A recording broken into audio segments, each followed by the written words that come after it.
ጁምዓ ነው እንደተለመደው ሁሌ ሱረቱል ካህፍን ትቀራለህ። እርግጠኛ ነኝ ይሄንን ሱራ እንድንቀራ ከተፈለገበት ምክንያቶች ውስጥ አንዱ ከዚህ በኋላም ነግረህ አስተምሮ ነው። የላ ነስተምተዕ።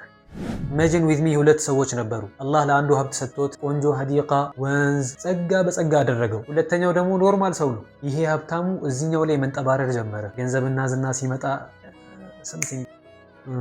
ወካነ ለሁ ተመሩን ፈቃለ ሊሳሒቢሂ ወሁወ ዩሓዊሩ አነ አክሰሩ ሚንከ ማለን ወአዐዙ ነፈራ። እኔ እኮ ከአንተ በላይ ብዙ ገንዘብና ወዳጆች ያለው ሰው ነኝ። ወደኸለ ጀነተሁ ወሁወ ዛሊሙን ሊነፍሲህ ቃለ ማ አዙኑ አን ተቢደ ሃዚሂ አበዳ። እንደውም ይሄ ሀብት ለዘላለም ያልቃል ብዬ አላስብም። ጀለስ መፎከሩን ተያያዘው።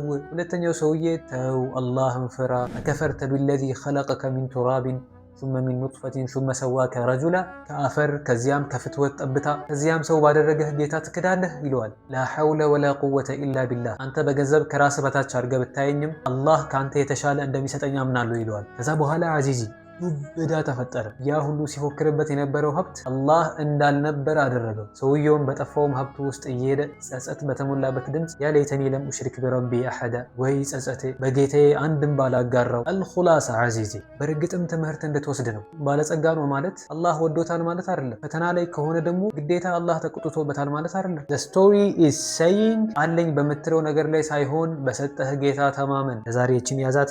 ቪዲዮን ሼር ማድረግ እንዳረሳ። ተዘወዳለ الخير كفاعله